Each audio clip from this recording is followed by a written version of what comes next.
अरविंद केजरीवाल की पार्टी ने pro tem speaker को एक दिन पहले ही पत्र लिखकर इस बात के संकेत दिए थे कि दिल्ली के मेयर का चुनाव तीसरी बार भी नहीं हो पाएगा। वजह ये कि आम आदमी पार्टी ने प्रोटेम स्पीकर से इस बात की मांग की थी कि वो उपराज्यपाल द्वारा मनोनीत एल्डरमैन को मतदान का अधिकार नहीं दें। मतलब साफ है कि आम आदमी पार्टी के इरादे चुनाव करवाने के नहीं थे और हुआ भी वही। चुनाव अगली तारीख तक के लिए टाल दिया गया।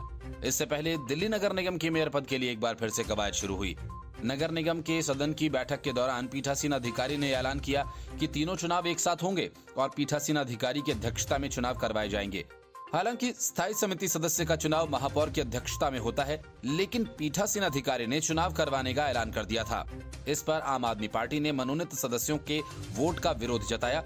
चुनाव के लिए इससे पहले 2 बार बैठक हो चुकी थी, लेकिन दोनों ही बार आम आदमी पार्टी के पार्षदों के हंगामे की वजह से कार्रवाई स्थगित करनी पड़ी। कई दिन से मेयर और डिप्टी मेयर का चुनाव टल रहा है, अब फिर से चुनाव टल गया है।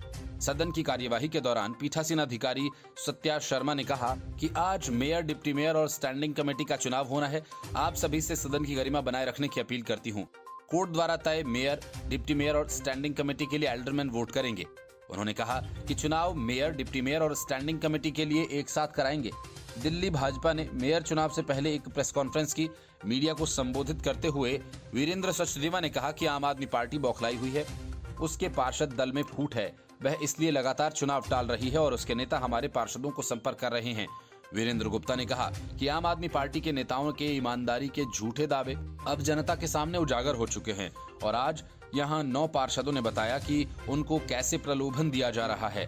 हर्ष मल्होत्रा बोले कि आम आदमी पार्टी का काला चेहरा सबके सामने है और हमें लगता नहीं कि आज भी सदन चलने देंगे, लेकिन हम फिर भी आम आदमी पार्टी से अपील करते हैं कि शांति से महापौर आदि चुनाव होने दें। प्रवीण शंकर कपूर ने कहा कि आज आम आदमी पार्टी की कट्टर ईमानदारी का काला रूप दिल्ली देख रही है और सही समय पर फैसला कर अरविंद केजरीवाल को सबक सिखाया जाएगा।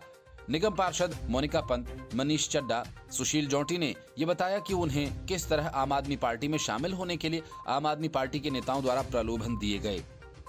Bureau report, news of India. Congress party समेत पूरा विपक्ष आज भी अडानी के मुद्दे को लेकर मोदी सरकार पर हमलावर है। लोकसभा की कार्यवाही शुरू होते ही कांग्रेस ने लोकसभा में हंगामा शुरू कर दिया और इसके तुरंत बाद राज्यसभा में भी वही हुआ। नतीजा ये कि सदन की कार्यवाही स्थगित करनी पड़ी। सदन में कांग्रेस के हंगामे से नाराज स्पीकर ने कांग्रेस को खरी खोटी सुनाई और सख्त लहजे में कहा कि आपने इतने साल देश पर राज किया, संसद में नारेबाजी गरिमा के अनुरूप नहीं है। विपक्षी दल संसद से सड़क तक सरकार को घेरने का प्लान बना चुके हैं। कांग्रेस पार्टी पूरे देश में विरोध प्रदर्शन करने जा रही है। संसद में भी आज टकराव की स्थिति बनी रही। आरजेडी सांसद मनोज झा ने कहा कि लोग चिंतित हैं, लेकिन सरकार अडानी के मुद्दे पर बोलने से बच रही है। अडानी दावा कर रहे हैं कि ये देश पर एक हमला है, लेकिन कैसे? उन्होंने कहा कि हम इस पूरे मामले में जेपीसी जांच चाहते हैं। भूटान के मेहमानों का परिचय कराने के फौरन बाद शोर सुन स्पीकर ने सख्त तेवर दिखाए। उन्होंने कहा कि माननीय सदस्यगण, थोड़ा संसद की गरिमा को बनाए रखिए, ये संसद है। इसके बाद उन्होंने प्रश्नकाल की घोषणा कर दी। शोर मचा रहे सदस्यों को देख स्पीकर नाराज हो गए। उन्होंने सदस्यों से अपनी सीट पर लौटने के लिए कहा। एक सदस्य ने कहा कि सर, हाउस ऑर्डर में नहीं है। ओम बिरला ने कहा कि माननीय सदस्य, आप प्रश्न पूछना चाहते हैं, आप विराजें। शोरगुल के बीच स्पीकर ने नसीहत देते हुए कहा कि माननीय सदस्यगण, आज का दिन महत्वपूर्ण है। देश के मजदूरों से संबंधित प्रश्न है, आप प्रश्न पूछें। माननीय मंत्री जी जवाब देने के लिए तैयार हैं। ये संसद देश की दिशा तय करता है। ये चर्चा और संवाद के लिए है। आपको चर्चा करनी है तो बातचीत करें। स्पीकर ने सख्त लहजे में कहा कि बिना बातचीत केवल नियोजित तरीके से सदन को स्थगित कराना उचित नहीं है। आप आएं, आपका जो भी विषय है मेरे चेंबर में आएं, मैं हर मुद्दे पर विचार करने के लिए तैयार हूं। इस दौरान वेल में आए सांसद अडानी का नाम लेकर नारे लगाते रहे। बिरला ने कहा कि आप लोगों को केवल नारेबाजी करने के लिए जनता ने सदन में भेजा है। देश की जनता आपको देख रही है। बुनियादी सवालों पर चर्चा कीजिए। मोदी सरकार होश में आओ के नारे भी सदन में गूंजे। इससे पहले स्पीकर ओम बिरला ने जैसे ही सदन में प्रवेश किया, सांसद जय श्री राम के नारे लगाने लगे। बिरला ने बताया कि आज संसद में भूटान के संसदीय शिष्टमंडल के सदस्य विराजमान हैं। मैं अपनी ओर से, सदन की ओर से, सभी माननीय सदस्यों की ओर से उनकी भारत यात्रा पर स्वागत अभिनंदन करता हूं। शिष्टमंडल के सदस्य मुंबई और औरंगाबाद की यात्रा भी करेंगे। Bureau report, news of India. Shri Krishna जन्मभूमि विवाद को लेकर मथुरा का शाही ईदगाह मस्जिद चर्चा में रही है। यह श्री कृष्ण जन्मभूमि के पास ही स्थित है। लेकिन इस शाही मस्जिद में अब तक चोरी की बिजली से लाइट्स जला करती थीं। प्रशासन के संज्ञान में आते ही न सिर्फ इस मस्जिद की बिजली काट दी गई, बल्कि बिजली चोरी के लिए मुकदमा के साथ 3 लाख रुपए का जुर्माना भी लगाया गया। मस्जिद में बिना कनेक्शन के बिजली का उपयोग किया जा रहा था। मस्जिद में बिजली चोरी के इस मामले को लेकर हिंदूवादी संगठनों और श्री कृष्ण जन्मभूमि मुक्ति निर्माण ट्रस्ट समेत अन्य ने ऊर्जा मंत्री AK शर्मा और मुख्यमंत्री योगी आदित्यनाथ से शिकायत की थी। इस शिकायत में मस्जिद में बिजली कनेक्शन न होने की जानकारी देते हुए कार्रवाई किए जाने की मांग की गई थी।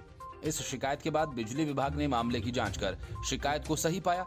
इसके बाद अधिकारियों ने बिजली थाना और गोविंदनगर थाने की पुलिस को साथ लेते हुए छापेमारी की। इस छापेमारी में करीब 50 लोग शामिल थे। छापेमारी के बाद कार्रवाई करते हुए शाही ईदगाह मस्जिद की बिजली काट दी गई। माहौल खराब होने की आशंका से प्रशासन ने पूरी कार्रवाई को गुप्त रखा। साथ ही कार्रवाई के दौरान पूरी तरह से वीडियोग्राफी की गई। बिजली चोरी के इस मामले में SDO ने कृष्णानगर स्थित बिजली थाना में शाही ईदगाह कमेटी के संचालन कर इंतजामिया कमेटी के सचिव तनवीर अहमद के खिलाफ FIR दर्ज कराई। छापेमारी के दौरान बिजली विभाग ने मस्जिद में 4035 वाट का लोड पाया। इस कारण मस्जिद कमेटी पर 3 लाख रुपए का जुर्माना भी लगाया गया। कहा जा रहा है कि मस्जिद द्वारा जब तक कनेक्शन नहीं लिया जाता तब तक बिजली नहीं जोड़ी जाएगी। इस पूरे घटनाक्रम को लेकर अखिल भारतीय हिंदू महासभा के राष्ट्रीय कोषाध्यक्ष दिनेश शर्मा ने यह दावा किया कि उन्हें गत 28 जनवरी को पत्र लिखकर योगी आदित्यनाथ से बिजली चोरी की शिकायत की गई थी। इसके बाद ही बिजली विभाग ने ये कार्रवाई की है। Bureau report, news of India. Bihar में सियासी लड़ाई तो लड़ी ही जा रही है, लेकिन अब ये लड़ाई नागालैंड तक जा पहुंची है। JDU, RJD और चिराग पासवान तीनों ही नागालैंड में अपनी किस्मत आजमाने पहुंचे हैं। चिराग पासवान ने JDU के अध्यक्ष को छोड़ पूरी पार्टी को तोड़कर धमाकेदार एंट्री मारी तो नीतीश कुमार के सारे समीकरण उलट पुलट गए। नीतीश के दबाव में NDA से बाहर किए जाने के बाद चिराग पासवान अभी तक घोषित रूप में दोबारा NDA का हिस्सा नहीं बने हैं। इसलिए उनका नागालैंड में BJP के खिलाफ उम्मीदवार उतारना अधिक अटपटा तो नहीं लग रहा, लेकिन नीतीश और तेजस्वी यादव का नागालैंड में टकराना जरूर अटपटा लगता है। खुद को प्रधानमंत्री नरेंद्र मोदी का हनुमान बताने वाले चिराग पासवान को नीतीश से टकराना और उन्हें घेरने में अब आनंद आने लगा है।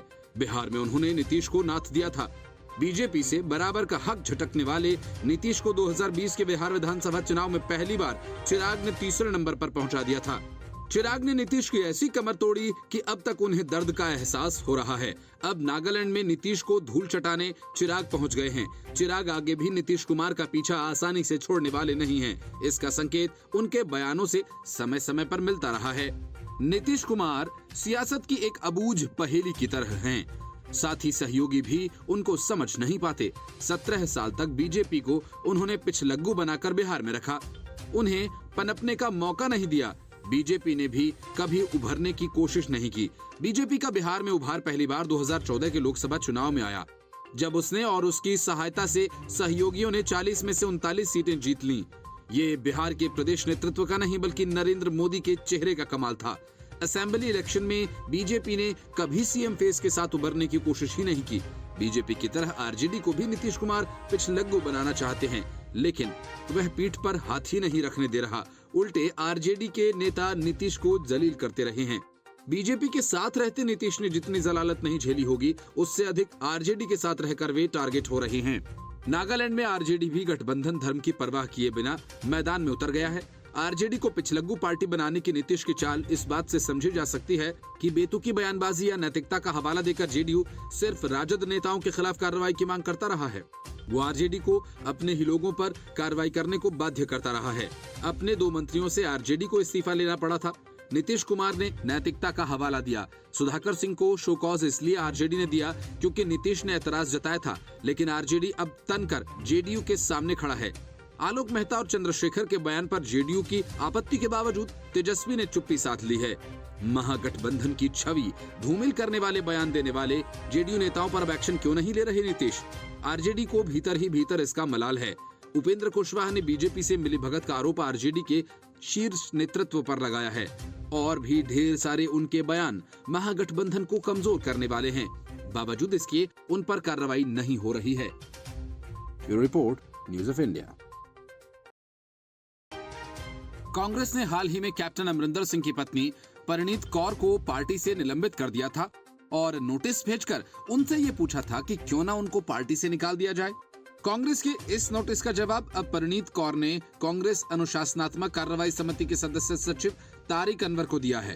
परनीत कौर ने अपने पत्र में कांग्रेस को टकासा जवाब देते हुए लिखा कि मुझे ये देखकर आश्चर्य हुआ कि एक व्यक्ति जिसने 1999 में सोनिया गांधी के विदेशी नागरिक होने के मुद्दे पर कांग्रेस छोड़ दी थी और 20 साल तक कांग्रेस से बाहर रहा, वो मुझसे अनुशासन के बारे में सवाल कर रहा है। उन्होंने लिखा कि जहां तक मेरे खिलाफ कार्रवाई की बात है, आप जो चाहें कार्रवाई करने के लिए स्वतंत्र हैं। असल में तारिक अनवर सोनिया गांधी के विदेशी मूल के मुद्दे पर शरद पवार के साथ कांग्रेस छोड़कर चले गए थे। बाद में शरद पवार ने एनसीपी का गठन किया तो तारिक अनवर उनके साथ थे। अब वे शरद पवार का साथ छोड़ फिर से कांग्रेस में वापस आ गए हैं। पंजाब कांग्रेस के प्रमुख अमरिंदर सिंह राजा वडिंग पर निशाना साधते हुए परनीत कौर ने कहा कि पंजाब में जिन कांग्रेसियों ने मुझ पर आरोप लगाए हैं उनके खिलाफ कई मुद्दे लंबित हैं। यदि तत्कालीन सीएम कैप्टन अमरिंदर सिंह को पूछेंगे तो वे आपको उनके कार्यों के बारे में जानकारी देंगे। उन्होंने उनकी रक्षा की क्योंकि वे उनकी अपनी पार्टी के थे। हालांकि मुझे लगता है कि आप ऐसा नहीं करेंगे। सितंबर 2021 में कांग्रेस से बेदखल किए गए कैप्टन अमरिंदर सिंह ने 2022 के विधानसभा चुनाव से पहले पंजाब लोक कांग्रेस बनाई थी और पिछले साल अपनी बेटी जय इंदर कौर के साथ भाजपा में शामिल हुए थे। पति को मुख्यमंत्री पद से हटाए जाने के बाद से ही परनीत कौर कांग्रेस की गतिविधियों से दूर रहती थी। पिछले महीने पार्टी नेता राहुल गांधी की भारत जोड़ो यात्रा पर पंजाब चरण के दौरान भी वह नदारद रही थीं, जिसके बाद कई सवाल उठे थे। लोकसभा सांसद परनीत कौर ने दोहराया कि वह अपने निर्वाचन क्षेत्र के लिए काम करती रहेंगी। परनीत कौर ने कहा कि वह पंजाब के लोगों के हितों के लिए हमेशा उनके साथ खड़ी रहेंगी। उन्होंने कहा कि सरकार चाहे किसी की भी रही हो, उन्होंने हमेशा जनता के मुद्दों को केंद्र से उठाया है और उन्होंने कहा कि वे आगे भी इसी तरह से उठाती रहेंगी। जनता के मुद्दों को ध्यान में रखते हुए वे काम करती रहेंगी। Bureau report, news of India. Nitish Kumar और उपेंद्र कुशवाहा के बीच की जंग का अंजाम तो पहले से ही तय था। अब जेडीयू ने उस पर अमल करना भी शुरू कर दिया है। अब तक बयानबाजी कर रहे उपेंद्र कुशवाहा ने पार्टी कार्यकर्ताओं को खुला पत्र लिखकर पटना आने के लिए आमंत्रित किया है। तो एक तरह से उन्होंने सारी सीमाएं भी लांघ दी हैं और यही वजह है कि जेडीयू ने उपेंद्र कुशवाहा को अध्यक्ष पद से हटा दिया। पार्टी के राष्ट्रीय अध्यक्ष ललन सिंह ने कहा कि ऐसा कुछ नहीं है। नए राष्ट्रीय अध्यक्ष के चुनाव के बाद राष्ट्रीय पदाधिकारी की सूची जारी नहीं हुई है, इसलिए कोई अभी राष्ट्रीय पदाधिकारी या प्रदेश पदाधिकारी नहीं है। नई सूची मुख्यमंत्री नीतीश कुमार से विमर्श होने के बाद जारी की जाएगी। ललन सिंह ने साफ तौर पर कहा कि इस वक्त संसदीय बोर्ड का अध्यक्ष कोई नहीं है, मतलब कि कुशवाहा का पत्ता कट गया। कुशवाहा अब सिर्फ एमएलसी हैं। जेडीयू के राष्ट्रीय अध्यक्ष ललन सिंह के इस बयान के बाद कई तरह की अटकलें लगाई जा रही हैं। ललन सिंह का साफ तौर पर यह कहना है कि उपेंद्र कुशवाहा केवल एमएलसी हैं, यानी कि पार्टी में उनकी और कोई पोस्ट नहीं है। ललन सिंह ने कुशवाहा पर भी कई तरह की प्रतिक्रिया दी, जैसे मुख्यमंत्री नीतीश ने कहा कि पार्टी में सम्मान और पर्याप्त इज्जत देने के बाद भी उनके ऐसे तेवर दिख रहे हैं। यही बात ललन सिंह ने भी बोली है। उन्होंने ये भी कहा कि फिलहाल सिर्फ अध्यक्ष का ही चुनाव हुआ और उस पद पर वो उमेश कुशवाहा की ओर से कह दिया गया कि उपेंद्र कुशवाहा द्वारा बुलाई जा रही बैठक में जेडीयू की ओर से कोई नहीं जाएगा। कुल मिलाकर जेडीयू ने अब आहत होकर पूरी तरह से उपेंद्र कुशवाहा से किनारा कर लिया है। ललन सिंह ने यह भी कहा कि अगर कोई भी पार्टी का व्यक्ति पार्टी के खिलाफ काम करता है तो इस पर विधान परिषद के सभापति की ही कार्रवाई कर सकते हैं। यानी जेडीयू कहीं न कहीं अब चाह रही है कि कुशवाहा पर कार्रवाई हो। दिल्ली नगर निगम के मेयर, डिप्टी मेयर और स्टैंडिंग कमेटी का चुनाव एक बार फिर आम आदमी पार्टी के पार्षदों के हंगामे की वजह से टाल दिया गया। हालांकि अरविंद केजरीवाल की पार्टी ने इसकी पटकथा पहले ही तैयार कर रखी थी कि चुनाव किस तरह से टाला जाए। वजह है कि पार्टी में फूट की आशंका है और बीजेपी के जीते जाने का डर। मजे की बात ये कि चुनाव टलने के तुरंत बाद आम आदमी पार्टी के मनीष सिसोदिया से लेकर आतिशी मार लेना तक सब बीजेपी पर आरोप लगाने लगे।